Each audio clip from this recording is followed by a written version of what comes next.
Assalamualaikum warahmatullahi wabarakatuh. Kami dari kelompok 3 yang beranggotakan Alpito Antonio, Fatima Ajahra, dan Risna Yulianti, mata kuliah pengantar pendidikan. Di sini kami akan membahas materi mengenai pengertian pendidikan. Di sini terdapat peta konsep dari materi yang akan kita sampaikan mengenai pengertian pendidikan. Pengertian pendidikan terbagi menjadi dua materi, yakni pengertian pendidikan dan karakteristik dan fungsi pendidikan. Pengertian pendidikan terbagi lagi menjadi dua, yakni batasan pendidikan dan unsur-unsur pendidikan. Batasan pendidikan terdapat beberapa pengertian, mulai dari berdasarkan para ahli, berdasarkan ruang lingkup, berdasarkan pendekatan sistem. Dan unsur-unsur pendidikan terdiri dari peserta didik, pendidik, tujuan pendidikan, materi atau isi pendidikan, alat pendidikan, lingkungan pendidikan. Selanjutnya, karakteristik dan fungsi pendidikan yang terbagi menjadi dua materi, yakni karakteristik pendidikan dan fungsi pendidikan. Batasan pendidikan berdasarkan para ahli. Menurut Ki Hajar Dewantara, pendidikan adalah menuntun segala kekuatan kodrat yang ada pada anak-anak agar mereka dapat mencapai keselamatan dan kebahagiaan yang setinggi-tingginya. 3 semboyan pendidikan yang menunjukkan kekhasan pendidikan Indonesia menurut Ki Hajar Dewantara adalah 1.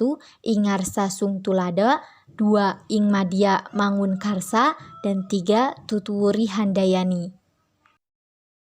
Menurut salah satu tokoh dari luar negeri, yakni M.J. Langeveld, pendidikan adalah bimbingan yang diberikan oleh orang dewasa kepada anak-anak yang belum dewasa untuk mencapai kedewasaan.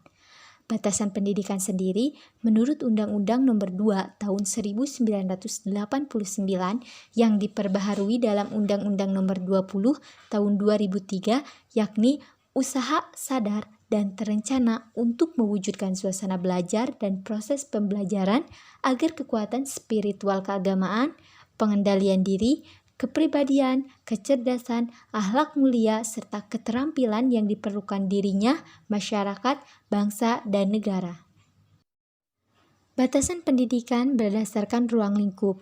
Berdasarkan ruang lingkup, batasan pendidikan terbagi menjadi 3. Pertama, pengertian pendidikan maha luas. Kedua, pengertian pendidikan secara sempit. Ketiga, pengertian pendidikan dalam arti luas. Pengertian pendidikan maha luas maksudnya pendidikan adalah hidup. Pendidikan adalah segala pengalaman belajar yang berlangsung dalam segala lingkungan dan sepanjang hidup. Pendidikan adalah segala situasi hidup yang mempengaruhi pertumbuhan individu. 2. Pengertian pendidikan secara sempit maksudnya adalah pengajaran yang diselenggarakan di sekolah sebagai lembaga pendidikan formal.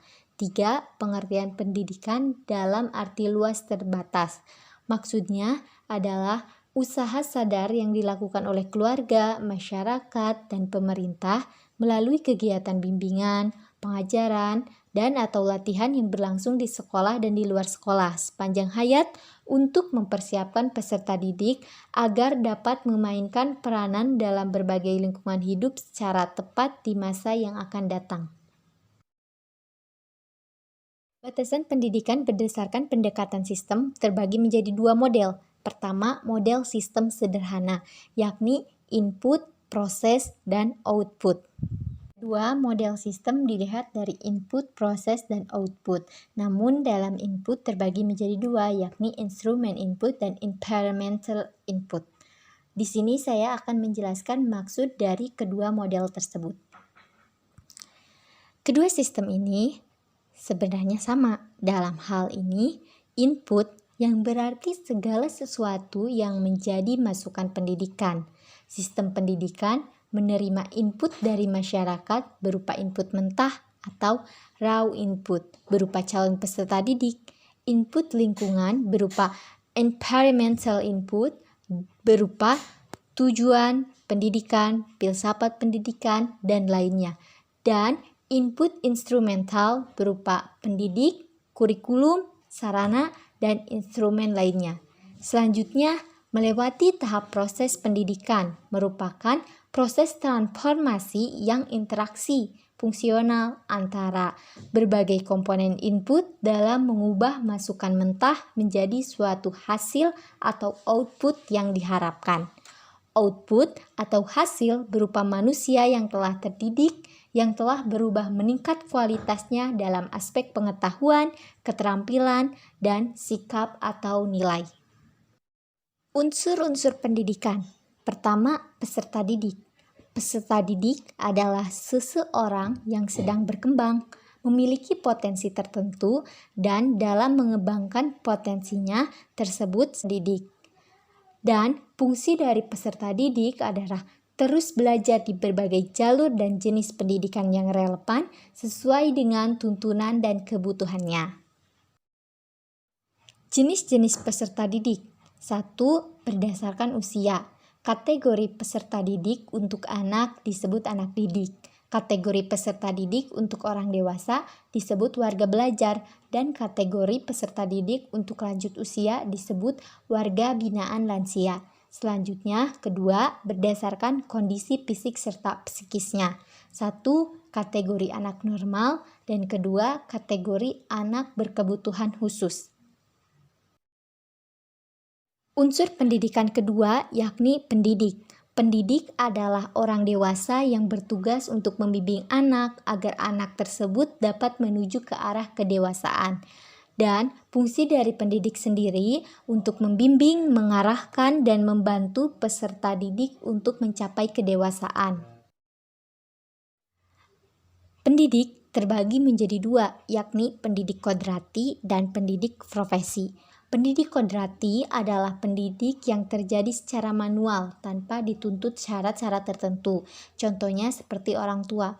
Dan pendidik profesi adalah pendidik yang diangkat dengan persyaratan-persyaratan tertentu, baik persyaratan formal maupun substansi, contohnya guru, dosen, dan tutor. Unsur-unsur pendidikan yang ketiga yaitu tujuan pendidikan. Menurut Tatang Syarifuddin dan Kurniasi, tujuan pendidikan adalah suatu rumusan tentang apa yang harus dicapai oleh anak didik. Fungsi dari tujuan pendidikan yaitu sebagai pedoman atau pemberi arah bagi semua kegiatan pendidikan. Unsur-unsur pendidikan keempat yaitu materi atau isi pendidikan. Materi atau isi pendidikan adalah bahan yang memuat baik aspek pengetahuan, keterampilan, maupun sikap yang harus dikuasai peserta didik dalam rangka mencapai tujuan pendidikan. Materi atau isi pendidikan berfungsi sebagai bahan yang dapat memfasilitasi peserta didik untuk mencapai tujuan pendidikan. Unsur-unsur pendidikan yang kelima yaitu alat pendidikan. Menurut Syarifuddin dan Kurniasi, alat pendidikan adalah suatu tindakan atau situasi yang sengaja diciptakan oleh pendidik untuk mencapai tujuan pendidikan. Fungsi alat pendidikan. Menurut Tirta Harja dan Lasulo, alat pendidikan ada yang bersifat preventif untuk mencegah terjadinya hal-hal yang tidak diinginkan, bersifat kuratif untuk memperbaiki, dan developmental untuk mengembangkan potensi yang dimiliki peserta didik. Jenis-jenis alat pendidikan. Menurut Purwanto, ada beberapa jenis alat pendidikan, yaitu pembiasaan, pengawasan, perintah, larangan, dan ganjaran. Unsur-unsur pendidikan yang keenam yaitu lingkungan pendidikan. Lingkungan pendidikan adalah segala sesuatu yang ada di luar diri anak yang memberikan pengaruh terhadap perkembangan peserta didik untuk mengembangkan potensi diri sesuai dengan rumusan yang tertera pada tujuan pendidikan. Fungsi lingkungan pendidikan. Lingkungan pendidikan berfungsi menciptakan suasana atau situasi yang membangun pola transaksional antara pendidik dan peserta didik untuk mencapai tujuan pendidikan yang diharapkan. Kemudian, ada beberapa jenis lingkungan pendidikan berdasarkan tempat yang digunakannya. yaitu lingkungan pendidikan keluarga, lingkungan pendidikan sekolah, dan lingkungan pendidikan masyarakat. Karakteristik pendidikan. Yang pertama, cakupan kegiatannya meliputi 3 unsur, yaitu kegiatan mendidik atau membimbing, mengajar, dan melatih. Yang kedua, aspek kepribadian yang dikembangkan meliputi seluruh aspek kepribadian, yaitu intelektual, sikap, dan keterampilan. Yang ketiga, tujuan yang ingin dicapai, yaitu kedewasaan, memanusiakan manusia, dan meningkatkan harkat dan martabat manusia. Yang keempat, waktu berlangsungnya pendidikan yaitu seumur hidup. Dan yang kelima, materi yang diberikan yaitu transfer of values.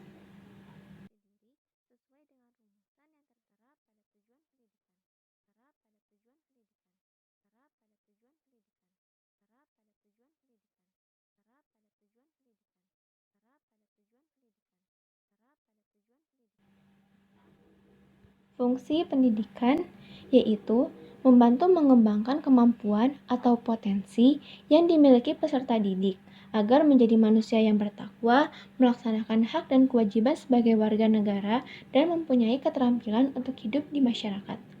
Dengan kata lain, fungsi pendidikan sebagai personalisasi, enkulturasi, sivilasi, sosialisasi, profesionalisasi, dan religiusisasi.